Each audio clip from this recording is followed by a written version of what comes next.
Hello बच्चों, आप सभी का अपना प्यारा सा YouTube channel toppers classes bye SSS में फिर से एक बार पुनः स्वागत है। अभी हम लोग झारखंड बोर्ड 2023 इंटरमीडिएट एग्ज़ाम के लिए पिछले साल 2022 में पूछे गए क्लास 12 इकोनॉमिक्स यानी अर्थशास्त्र में पूछे गए सभी ऑब्जेक्टिव एमसीक्यू क्वेश्चन का सही आंसर को देखेंगे, पढ़ेंगे और समझेंगे। तो चलिए देर न करते हुए वीडियो को शुरू करते हैं। और अभी हम लोग पिछले साल 2022 में पूछे गए क्लास 12 इकोनॉमिक्स में अर्थशास्त्र में पूछे गए सभी ऑब्जेक्टिव एमसीक्यू प्रश्नों का सही उत्तर को आंसर को देखते हैं, पढ़ते हैं और समझते हैं। ठीक है, जो आपके इस साल 2023 इंटरमीडिएट फाइनल एग्जाम के लिए वरदान साबित होगी। देखिए सवाल नंबर 1 से क्वेश्चन नंबर 1, अर्थशास्त्र की कल्याण संबंधी परिभाषा के जन्मदाता थे मार्शल। ठीक है, ऑप्शन 4 मार्शल। याद रखिएगा, मार्शल के अनुसार अर्थशास्त्र मानव कल्याण का विज्ञान होता है। एक का सही उत्तर ऑप्शन 4 होगा, मार्शल। आगे देखिए सवाल नंबर 2, निम्न में से किस अर्थव्यवस्था में निजी एवं सार्वजनिक क्षेत्र का सह-अस्तित्व होता है? यानी इनमें से किस अर्थव्यवस्था में प्राइवेट और पब्लिक सेक्टर मिल के काम करता है, दोनों मिला हुआ रहता है? मिश्रित अर्थव्यवस्था में, मिक्स्ड इकोनॉमी में। याद रखिएगा, मिश्रित अर्थव्यवस्था में निजी क्षेत्र यानी प्राइवेट सेक्टर और सार्वजनिक क्षेत्र यानी पब्लिक गवर्नमेंट सेक्टर मिल के काम करता है। 2 का सही उत्तर ऑप्शन 3 होगा, मिश्रित यानी मिक्स्ड अर्थव्यवस्था में। आगे देखिए सवाल नंबर 3, सवाल नंबर 3 को पढ़िए। अर्थशास्त्र में शब्द व्यष्टि और समष्टि का प्रयोग सर्वप्रथम किस अर्थशास्त्री ने किया था? इकोनॉमिक्स में माइक्रो और मैक्रो, MICRO माइक्रो और MACRO मैक्रो वर्ड शब्द का प्रयोग सर्वप्रथम किस अर्थशास्त्री ने किया था? रैगनार फ्रीस ने। कौन? रैगनार फ्रीस ने। 3 का सही उत्तर ऑप्शन 3 होगा, रैगनार फ्रीस। आगे देखिए सवाल नंबर 4, सवाल नंबर 4 को बढ़िया से पढ़िए। देखिए क्या कहता है, उत्पादन संभावना वक्र यानी प्रोडक्शन पॉसिबिलिटी कर्व PPC का आकार मूल बिंदु की ओर अवतल होने का क्या कारण है? बढ़ती सीमांत अवसर लागत। याद रखिएगा, उत्पादन संभावना वक्र PPC का आकार मूल बिंदु की ओर अवतल नतोदर होता है, जिसका कारण है बढ़ती सीमांत अवसर लागत।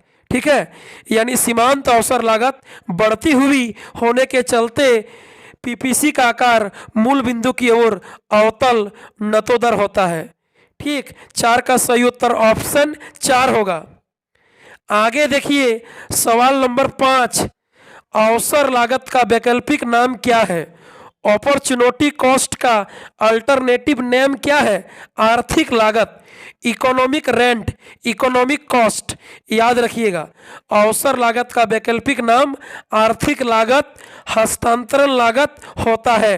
5 का सही उत्तर ऑप्शन 1 होगा, 1 आर्थिक लागत। आगे देखिए सवाल नंबर 6, उपभोक्ता व्यवहार यानी कंज्यूमर्स बिहेवियर का अध्ययन किया जाता है सूक्ष्म अर्थशास्त्र में, माइक्रो इकोनॉमिक्स में।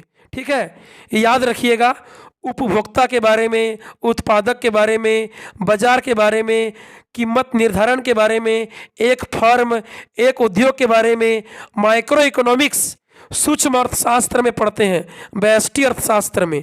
6 का सही उत्तर ऑप्शन 2 होगा, सूक्ष्म अर्थशास्त्र माइक्रो इकोनॉमिक्स में उपभोक्ता व्यवहार कंज्यूमर्स बिहेवियर के बारे में स्टडी किया जाता है। 6 का 2। आगे देखिए सवाल नंबर 7, मार्जिनल यूटिलिटी MU कैसे कैलकुलेट करते हैं? ऑप्शन 3 सही होगा, डेल्टा टी यू बटा डेल्टा क्यू। ठीक है। 7 नंबर सवाल कहता है सीमांत उपयोगिता कैसे निकालते हैं। एम यू मार्जिनल यूटिलिटी कैसे निकाला जाता है, किस फॉर्मूला के द्वारा, किस सूत्र के द्वारा। तो ऑप्शन 3 होगा, एम यू बराबर डेल्टा टी यू बटा डेल्टा क्यू। ठीक है। कुल उपयोगिता में परिवर्तन बटा मात्रा में परिवर्तन। एम यू का सूत्र होता है डेल्टा टी यू बटा डेल्टा क्यू। 7 का ऑप्शन 3 सही होगा, 3। आगे देखिए सवाल नंबर 8 नंबर को पढ़िए। 8 नंबर, उपयोगिता का क्रमवाचक सिद्धांत किसने दिया। Ordinal utility theory, ordinal utility concept किसने दिया। हिक्स और एलन ने, हिक्स एवं एलन ने दिया है। ऑप्शन 4, उपयोगिता का क्रमवाचक सिद्धांत, ordinal concept, ordinal utility theory, Hicks और एलन ने दिया है। 8 का ऑप्शन 4। आगे देखिए 9 नंबर, 9 को पढ़िए। इंडिफरेंस कर्व उदासीनता वक्र होता है मूल बिंदु की ओर उन्नतोदर यानी उत्तल। याद रखिएगा, इंडिफरेंस कर्व उदासीनता वक्र मूल बिंदु की ओर उन्नतोदर यानी उत्तल होता है। और यदि बोलेगा उत्पादन संभावना वक्र, प्रोडक्शन पॉसिबिलिटी कर्व, पीपीसी कैसा होता है, तो ऑप्शन 2 सही होगा, मूल बिंदु की ओर अवतल यानी नतोदर। ठीक है। पीपीसी उत्पादन संभावना वक्र बोलेगा तो ऑप्शन 2 सही हो जाएगा, अवतल। लेकिन 9 नंबर में बोला इंडिफरेंस कर्व उदासीनता वक्र होता है, तो सही उत्तर होगा ऑप्शन 1, मूल बिंदु की ओर उन्नतोदर यानी उत्तल। आगे देखिए सवाल नंबर 10, रसगुल्ला की कीमत कम होने से गुलाब जामुन की मांग कम होगी, घटेगी।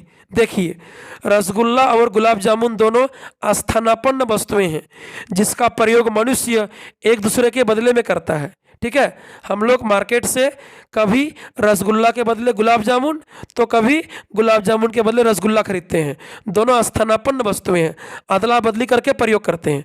तो यदि किसी समय बाजार में रसगुल्ला का दाम घट जाएगा तो गुलाब जामुन का मांग क्या होगा, घटेगा। गुलाब जामुन का खरीदारी यानी मांग घट जाएगा, कम हो जाएगा। ठीक है। ऑटोमेटिक रसगुल्ला का दाम घट गया है तो लोग रसगुल्ला बेसी खरीदेगा, गुलाब जामुन को कम खरीदेगा, नहीं खरीदेगा। ठीक है। 10 का सही उत्तर कम होगी। आगे देखिए सवाल नंबर 11, बजट रेखा इंगित करती है। बजट रेखा क्या दर्शाती है। देखिए बजट रेखा का ढाल का सूत्र होता है -px बटा py। ठीक। बजट रेखा यानी बजट लाइन इंडिकेट्स करता है कीमत अनुपात, मूल्य अनुपात। ठीक है। बजट रेखा का ढाल होता है -px बटा py। px क्या है, x वस्तु का प्राइस यानी कीमत, बटा py, py क्या है, y वस्तु का प्राइस यानी कीमत। मतलब x का दाम बटा y का दाम। बजट रेखा की ढाल कीमत अनुपात को, मूल्य अनुपात को, प्राइस रेशियो को दर्शाता है, दोनों वस्तु के दाम का अनुपात। 11 का ऑप्शन 1 होगा, 1। आगे देखिए सवाल number 12, marginal rate of substitution indicates करता है स्लोप ऑफ इंडिफरेंस कर्व। याद रखिएगा, marginal rate of substitution indicates करता है स्लोप ऑफ इंडिफरेंस कर्व, यानी 12 का ऑप्शन 3 होगा, 12 का 3। प्रतिस्थापन की सीमांत दर, मतलब सीमांत प्रतिस्थापन दर इंगित करती है अनधिमान वक्र का ढाल, अनधिमान वक्र का ढाल, उदासीनता वक्र का ढाल। ठीक है। 12 का ऑप्शन 3 होगा। आगे देखिए सवाल नंबर 13, यदि उपभोक्ता की आय में वृद्धि से वस्तु X की मांग कम हो जाती है तो वस्तु X होगी घटिया वस्तुएं, गिफिन वस्तुएं। याद रखिएगा, जब उपभोक्ता यानी कंज्यूमर का आय बढ़ने से यदि कोई वस्तु X का मांग कम हो जाता है तो ऑटोमेटिक वस्तु X क्या होगा, घटिया वस्तु, निम्न कोटि का वस्तु होगा, जिसको गिफिन वस्तु भी कहते हैं। 13 का सही उत्तर ऑप्शन 4 होगा, 4। आगे देखिए सवाल नंबर 14, यदि किसी वस्तु की मांग रेखा कीमत अक्ष y अक्ष के समांतर है तो वस्तु की मांग की कीमत लोच का मान होगा 0, पूर्णतः बेलोचदार यानी मांग की लोच 0 होगी, शून्य होगी। ठीक है। देखिए, जब मांग रेखा मांग वक्र y अक्ष के समांतर होगा, कीमत अक्ष के समांतर होगा, तो वस्तु की मांग की कीमत लोच का मान 0 होगा, पूर्णतः बेलोचदार होगा। और यदि मांग रेखा मांग वक्र x अक्ष के समांतर होगा तो मांग की लोच इन्फिनिटिव होगी, अनंत होगी, यानी पूर्णतः लोचदार होगी। याद रखिएगा, यहाँ पर 14 नंबर सवाल में y अक्ष बोला है, y एक्सिस बोला है, ठीक है। तो y एक्सिस के पैरेलल होने से वस्तु की मांग लोच शून्य होगी, 0 होगी। 14 का डी, 14 का ऑप्शन 4। आगे देखिए सवाल नंबर 15, उपभोक्ता का संतुलन उस बिंदु पर होता है जहां सीमांत उपयोगिता बराबर मूल्य हो। याद रखिएगा, जब सीमांत उपयोगिता बराबर मूल्य हो जाएगा तो उस बिंदु पर उपभोक्ता संतुलन की अवस्था में रहेगा। 15 का सही उत्तर ऑप्शन 1, MU बराबर प्राइस। आगे देखिए सवाल नंबर 16, गिफिन वस्तुओं के लिए कीमत मांग की लोच होती है धनात्मक। गिफिन वस्तुओं पर मांग का नियम लागू नहीं होता है, इसीलिए कीमत मांग की लोच पॉजिटिव होती है, धनात्मक होती है, ठीक है। याद रखिएगा, मांग का नियम में किसी वस्तु का कीमत और मांग के बीच नेगेटिव विपरीत संबंध होता है, ठीक है। लेकिन गिफिन वस्तुओं पर मांग का नियम लागू नहीं होता है, इसीलिए गिफिन वस्तुओं के लिए कीमत मांग की लोच क्या होगी, नेगेटिव नहीं होगी, पॉजिटिव होगी, धनात्मक होगी। 16 का 1। आगे देखिए सवाल नंबर 17 बोल रहा है प्रोडक्शन फंक्शन का फॉर्मूला है। प्रोडक्शन फंक्शन का समीकरण है L लेबर है और K कैपिटल है, तो प्रोडक्शन फंक्शन क्या होगा, 17 का 1 होगा। 17 का सही उत्तर 1। दो साधन श्रमिक यानी लेबर और पूंजी यानी कैपिटल L और K के लिए उत्पादन फलन का स्वरूप होगा Q बराबर फंक्शन ऑफ L और K, ठीक है। Q फंक्शन है L और K का, यानी उत्पादन की मात्रा डिपेंड है लेबर और पूंजी पर, ठीक। Q equal to function of L K, ठीक। उत्पादन की मात्रा क्वांटिटी डिपेंड करता है, फंक्शन है लेबर और पूंजी का। 17 का सही उत्तर ऑप्शन 1 होगा। 17 का 1, बढ़िया से देखिए, 17 का सही उत्तर ऑप्शन 1 होगा, 1। आगे देखिए सवाल नंबर 18 उत्पादन के साधन क्या हैं, इनमें से कौन उत्पादन के साधन है। फैक्टर्स ऑफ प्रोडक्शन है, भूमि तो है, पूंजी भी है, श्रमिक भी है, इनमें सभी। 18 का 4, इनमें से सभी, जमीन, पैसा यानी पूंजी, लेबर, सब उत्पादन का साधन होता है, उत्पादन के लिए जरूरी फैक्टर है। 18 का 4। आगे देखिए 19 नंबर सवाल 19, जब कुल उत्पाद अधिकतम होता है तब सीमांत उत्पाद शून्य होता है, 0 होता है। याद रखिएगा, जब कुल उत्पादन टोटल प्रोडक्शन मैक्सिमम अधिकतम होता है तब सीमांत उत्पादन मार्जिनल प्रोडक्शन 0 होता है, शून्य होता है।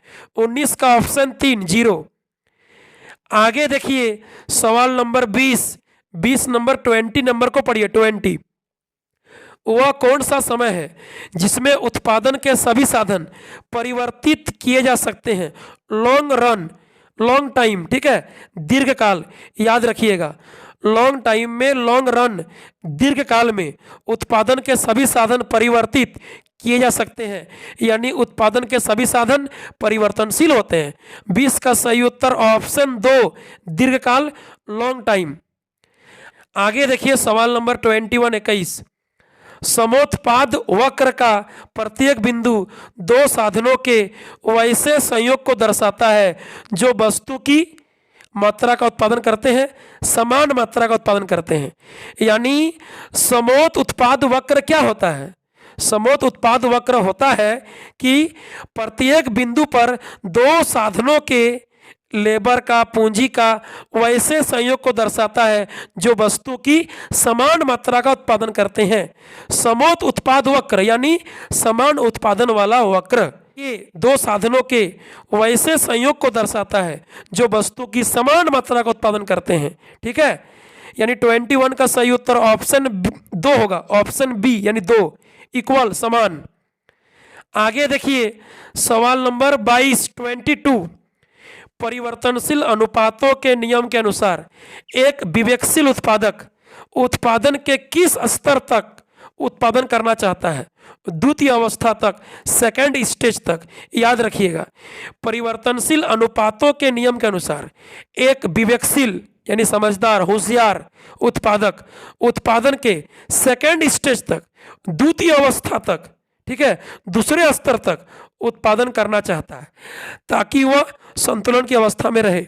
ठीक है, 22 का सही उत्तर ऑप्शन 2 होगा, सेकेंड स्टेज, द्वितीय अवस्था। आगे देखिए सवाल नंबर 23 अल्पकालीन औसत लागत वक्र का आकार होता है यू आकार का। ठीक है, शॉर्ट रन में एवरेज कॉस्ट कर्व कैसा होता है? यू शेप का, यू साइज का होता है, यानी अल्पकाल में औसत लागत ऐसी वक्र का आकार यू जैसा होता है, यू अक्षर जैसा। 23 का ऑप्शन 3।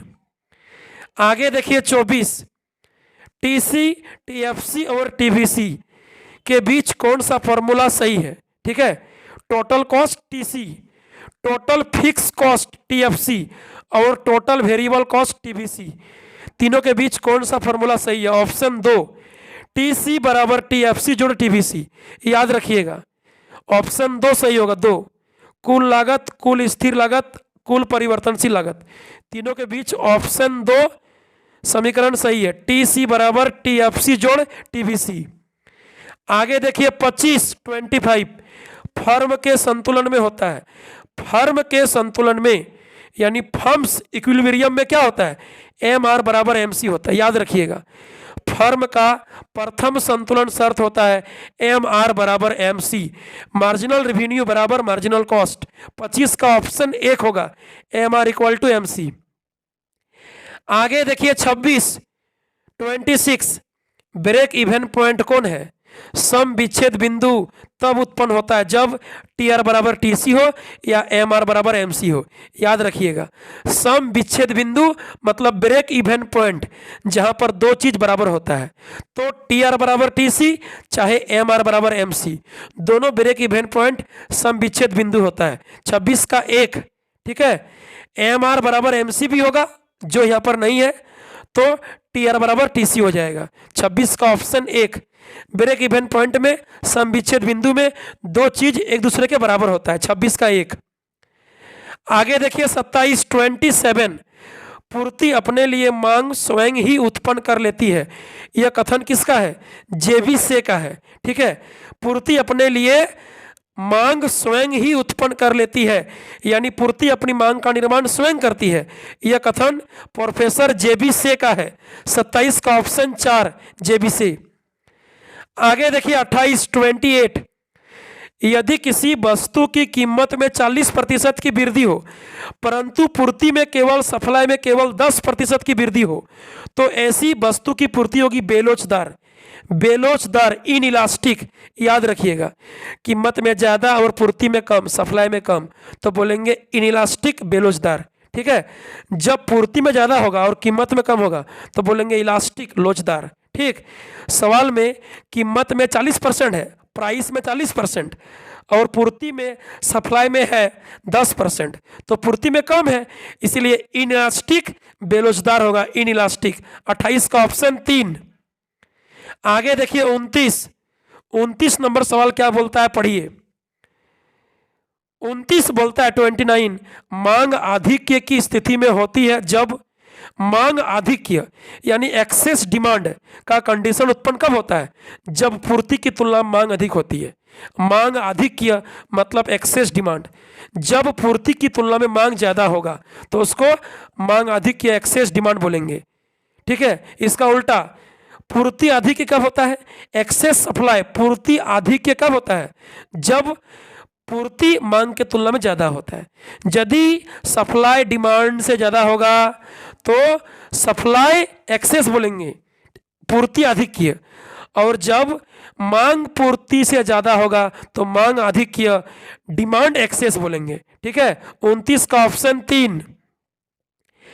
आगे देखिए सवाल नंबर 30 किस बाजार में वस्तु विभेद पाया जाता है? वस्तु विभेदीकरण, डिफरेंट टाइप्स का अलग अलग कंपनी का वस्तु पाया जाता है। एकाधिकारी प्रतियोगिता बाजार में, एकाधिकारी प्रतियोगिता बाजार में, जो ऑप्शन में नहीं है।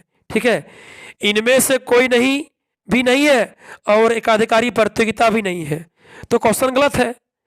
देखिए, यदि सवाल में बोलता किस बाजार में कीमत विभेद पाया जाता है, कीमत विभेद, तो हम लोग एक नंबर मोनोपोली को बोल देते। मोनोपोली मार्केट में जो ऑप्शन एक है एकाधिकार बाजार, उसमें कीमत विभेदीकरण, डिफरेंट डिफरेंट टाइप्स का प्राइस पाया जाता है। लेकिन सवाल में दिया है किस बाजार में वस्तु विभेद पाया जाता है, डिफरेंट डिफरेंट टाइप्स का अलग अलग कंपनी का वस्तु पाया जाता है। तो मोनोपोलिस्टिक कंपटीशन मार्केट में यानी एकाधिकारी प्रतियोगिता बाजार में जो ऑप्शन में नहीं है, ऑप्शन 4 या तो इनमें से कोई नहीं होगा या तो एकाधिकारी प्रतियोगिता बाजार होगा। ठीक है, यानी ये सवाल मिस्टेक है, गलत है। ठीक, 30 का सही उत्तर होगा इनमें से कोई नहीं या तो एकाधिकारी प्रतियोगिता बाजार। आगे देखिए सवाल नंबर 31 एक पूर्ण प्रतियोगिता बाजार में सभी फर्में किस प्रकार की वस्तुओं का उत्पादन करती है? समरूप यानी होमोजीनियस। याद रखिएगा, एक पूर्ण प्रतियोगिता बाजार में उद्योग के अंदर जितने फर्में होती है, दुकानदार विक्रेता होती है, सभी लोग एक समान समरूप वस्तुओं का उत्पादन करती है, बिक्री करती है और दाम भी एक समान होता है। पूर्ण प्रतियोगिता परफेक्ट कंपटीशन मार्केट में, फुल कंपटीशन मार्केट में एक समान वस्तु एक समान दाम होता है। 31 का 2 नंबर सही होगा, ऑप्शन 2 समरूप होमोजीनियस। आगे देखिए 32 पढ़िए। एकाधिकार यानी मोनोपोली मार्केट के अंतर्गत AR वक्र और MR वक्र में क्या संबंध होता है? AR ज्यादा होता है MR से। मोनोपोली और मोनोपोलिस्टिक कंपटीशन, एकाधिकार और एकाधिकारी प्रतियोगिता बाजार के अंतर्गत AR और MR वक्र में संबंध होता है कि AR ज्यादा होता है MR से, AR ज्यादा होता है MR से, AR ग्रेटर देन MR। 32 का ऑप्शन 1 सही होगा, 1। आगे देखिए 33 किस प्रकार की बाजार संरचना में किसी वस्तु का एक और केवल एक उत्पादक होता है? मोनोपोली मार्केट में। मोनोपोली मतलब एक का अधिकार, मोनोपोली एक का अधिकार, एकाधिकार बाजार में किसी वस्तु का केवल एक और एक विक्रेता होता है, उत्पादक होता है, एक, ओनली वन, सिंगल। 33 का ऑप्शन 2 सही होगा, 2, मोनोपोली मार्केट में। आगे देखिए 34 को पढ़िए। 34 कहता है 34 नंबर सवाल, एक विक्रेता को 6 रुपया प्रति इकाई कीमत पर किसी वस्तु की 50 इकाई की बिक्री से प्राप्त कुल आगम की राशि क्या होगी? एक दुकानदार 6 रुपया प्रति इकाई कीमत पर किसी वस्तु की 50 इकाइयां बेचता है, 50 इकाइयों की बिक्री करता है, तो टोटल रेवेन्यू कुल आगम कितना होगा? 6 रुपया पीस, 50 पीस बेचता है, 50 गुना 6, 300 रुपया कमाएगा, 300 रुपया कुल आगम प्राप्त होगी। ठीक है, 34 का 4, ऑप्शन 4, 300 रुपया, 50 गुना 6, टोटल 300 रुपया कमाएगा। आगे देखिए सवाल नंबर 35 निम्न में से कौन सा करेक्ट है? इनमें से कौन सा सूत्र सही है? ऑप्शन 1 सही है, 1, ऑप्शन 1 सही है। AR बराबर MR इंटू E बटा E-1, याद रखिएगा। ठीक है, AR और MR के बीच संबंध होता है, AR बराबर MR इंटू E बटा E-1। 35 का सही उत्तर ऑप्शन 1 होगा, 1। आगे देखिए सवाल नंबर 36 MR दर्शाता है, MR का फॉर्मूला क्या होता है? ऑप्शन 1 होगा, 1, ऑप्शन 1, डेल्टा TR बटा डेल्टा Q। MR का फॉर्मूला होता है डेल्टा TR बटा डेल्टा Q। 36 का 1 होगा। ठीक है, MR प्रदर्शित किया जाता है डेल्टा TR बटा डेल्टा Q, TR में परिवर्तन बटा मात्रा में परिवर्तन। ऑप्शन 1 36 का। आगे देखिए 37 एक फर्म का मांग वक्र पूर्ण लोचदार होता है कब? पूर्ण प्रतियोगिता परफेक्ट कंपटीशन मार्केट में। याद रखिएगा, एक फर्म का मांग वक्र पूर्णतः लोचदार AD बराबर इन्फिनिटिव अनंत किसमें होता है? पूर्ण प्रतियोगिता में X अक्ष के समांतर होता है, जिसको पूर्णतः लोचदार कहते हैं। 37 का 1 परफेक्ट कंपटीशन मार्केट में 1 नंबर। आगे देखिए 38 बाजार में वस्तु की कीमत उस बिंदु पर निर्धारित होती है जहां वस्तु की मांग बराबर वस्तु की पूर्ति हो। 38 का ऑप्शन एक सही होगा। डिमांड बराबर सप्लाई होने पर वस्तु का दाम तय होगा। यानी बाजार में किसी वस्तु का कीमत कहाँ तय होता है? जहाँ पर डिमांड सप्लाई बराबर होता है, वस्तु का मांग और वस्तु का पूर्ति एक दूसरे के इक्वल होता है। 38 का एक। आगे देखिए 39, 39 नंबर सवाल को पढ़िए। ठीक है, 5 यूनिट्स तक आपको टोटल रेवेन्यू ज्ञात करना है। ठीक है, 5 यूनिट्स तक टोटल रेवेन्यू ज्ञात करना है। तो मार्जिनल रेवेन्यू को जोड़ दीजिए 5 इकाई तक, आपका टोटल निकल जाएगा। 12 और 10, 22 और 8, 30 और 6, 36 और 4, 40। 39 का सही ऑप्शन 4 होगा, 40। ठीक है, नीचे दिए गए एक फर्म के लिए सीमांत आगम अनुसूची से वस्तु की 5 इकाई के उत्पादन से कुल आगम, कुल संप्राप्ति क्या होगी? तो 5 इकाई तक सीमांत आगम को जोड़ देना है, क्योंकि टोटल रेवेन्यू टी आर बराबर होता है, कुल आगम बराबर होता है T R equal to sigma M R. T R equal to sigma M R मतलब सीमांत आगम का टोटल जोड़। तो 5 इकाई तक बोला है, तो 5 इकाई तक, 5 मात्रा तक सीमांत आगम को जोड़ दीजिए। 12 और 10, 22 और 8, 30 और 6, 36 और 4, 40। ठीक है, 39 का सही उत्तर ऑप्शन 4 होगा। टी आर मतलब एम आर का टोटल जोड़, 5 इकाई तक एम आर को जोड़िए, 40 आएगा, ऑप्शन 4 सही उत्तर होगा। आगे देखिए अंतिम प्रश्न 40। Market price is found in very short period market. ठीक है, बाजार कीमत मार्केट प्राइस पाया जाता है किसमें? वेरी शॉर्ट पीरियड मार्केट में। 40 का 3 होगा, 40 का सही उत्तर ऑप्शन 3। यदि इंग्लिश को पढ़ेंगे तो ऑप्शन 3 होगा। मार्केट प्राइस पाया जाता है वेरी शॉर्ट पीरियड मार्केट में, अति अल्पकालीन बाजार में। 40 का सही उत्तर ऑप्शन 3 होगा इंग्लिश मीडियम के हिसाब से। देखिए हिंदी मीडियम में थोड़ा मिस्टेक कर दिया है। बाजार मूल्य पाया जाता है अल्पकालीन बाजार में, अति अल्पकालीन यानी अल्पकालीन बाजार में बाजार मूल्य पाया जाता है वेरी शॉर्ट पीरियड मार्केट में। ऑप्शन 1 सही हो जाएगा, 1। हिंदी में देखेंगे तो ऑप्शन 1 सही होगा, और देखेंगे अंग्रेजी में तो ऑप्शन 3 सही हो जाएगा। ठीक है, तो चलिए अभी हम लोग क्लास 12 इकोनॉमिक्स यानी अर्थशास्त्र में पिछले साल 2022 में पूछे गए सभी most important, very important objective MCQ प्रश्नों का सही आंसर को देखें। आप लोग इस वीडियो को अधिक से अधिक बच्चों तक, दोस्तों तक शेयर कीजिएगा। फिर मिलते हैं अगले वीडियो में, तब तक के लिए बाय बाय, थैंक यू।